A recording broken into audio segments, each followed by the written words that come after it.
এখন সেই ছাত্রলীগের শূন্যতা পূরণে ছাত্রদলকে প্রতিস্থাপিত করার জন্য সরকারি ইনস্টলমেন্ট, তার এজেন্সি এবং বিভিন্ন পক্ষকে ব্যবহার করা হচ্ছে বলে আমাদের কাছে তথ্য আছে।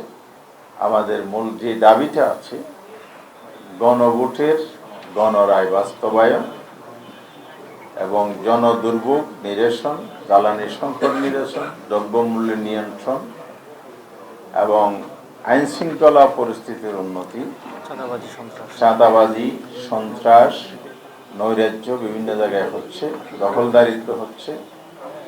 এরপরে স্বাস্থ্য খাতে যে নৈরাজ্য হচ্ছে, মানুষের বেসিক যে নিডগুলো, স্বাস্থ্য, শিক্ষা, কিন্তু সরকার সেদিকে না গিয়ে দলীয়করণ এত বেশি হচ্ছে, নিয়োগ বাণিজ্য, বদলি, পদোন্নতির ক্ষেত্রে একচাটিয়া দলের লোক নিয়োগ করা, স্থানীয় সরকার নির্বাচন না দিয়ে দলীয় লোকদেরকে প্রশাসন নিয়োগ করা হচ্ছে।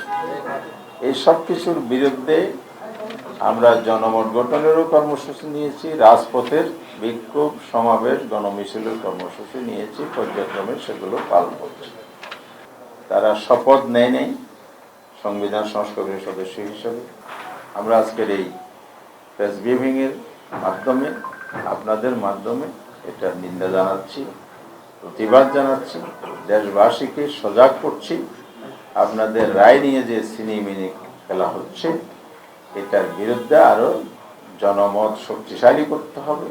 সেই লক্ষ্যে আমরা 7টি বিভাগে ভিন্ন ভিন্ন তারিখে সমাবেশ করার সিদ্ধান্ত নিয়েছি, যা আজকে এখানে ঘোষণা হচ্ছে। প্রথম হচ্ছে, আমরা মে মাসের 16 তারিখ থেকে শুরু করব। 2 তারিখ যেহেতু আমাদের জেলা পর্যন্ত প্রোগ্রাম আছে, তার সাথে আবার ইতিমধ্যে ঘোষিত বিভিন্ন জেলায়, জেলা শহরে সেমিনারের এই দাবিগুলোর উপর সেমিনারের কর্মসূচি চলমান আছে। যেমন আগামী 10 তারিখ চট্টগ্রাম মহানগরীতে 11 দলের এই সেমিনার আয়োজন আছে। পর্যায়ক্রমে প্রত্যেক জেলা, মহানগরীতে এই সেমিনারগুলো অনুষ্ঠিত হবে। এই জন্য আমরা প্রতি মাসেই প্রোগ্রাম রেখেছি। সামনে যেহেতু একটা ঈদ আছে, ঈদের আগে আমরা একটির বেশি প্রোগ্রাম নিতে পারছি না, মানুষ কেনাকাটা নিয়ে ব্যস্ত হয়ে যাবে। এই জন্য 16 মে আমরা রাজশাহীতেই বিভাগীয় সমাবেশ করব। এরপরে ঈদের ছুটি একটা দীর্ঘ সময় থাকে, সেটা বিবেচনায় এনে আমরা 13 জুন চট্টগ্রামে বিভাগীয় সমাবেশ করব। এরপরে 20 জুন আমরা খুলনাতে বিভাগীয় সমাবেশের প্রোগ্রাম ঠিক করেছি। 27 জুন আমরা ময়মনসিংহে বিভাগীয় সমাবেশ নির্ধারণ করেছি। এরপরে 11 জুলাই রংপুর বিভাগীয় সমাবেশ, 18 জুলাই বরিশাল বিভাগীয় সমাবেশ, 25 জুলাই সিলেটে বিভাগীয় সমাবেশ করা হবে। এই সমাবেশগুলোতে ওই সিটি কর্পোরেশন, বিভাগীয় শহর, এছাড়া আশপাশে যত জেলা আছে প্রত্যেক জেলাকে সম্পৃক্ত করে ব্যাপক লোকদের এখানে সম্পৃক্ত করা, সমাগম করা, সমাবেশকে একটা বিশাল মহাসমাবেশে রূপান্তর করার সিদ্ধান্ত নিয়ে আমরা অগ্রসর হচ্ছি। এরপরে আমরা আরো 2টি সিদ্ধান্ত নিয়েছি। একটা হলো, আমরা জেলা পর্যায়ে লিয়াজু কমিটি গঠন এবং তার জন্য আমাদের যেমন বিভাগীয় সমাবেশের নেতৃত্ব যাবে, আবার লিয়াজু কমিটিও নেতৃবৃন্দ, আবার কেন্দ্রীয় নেতৃবৃন্দ সহ সমন্বয় করে আমরা জেলা ভিত্তিক একটা সফর প্রোগ্রাম আমরা রেখেছি।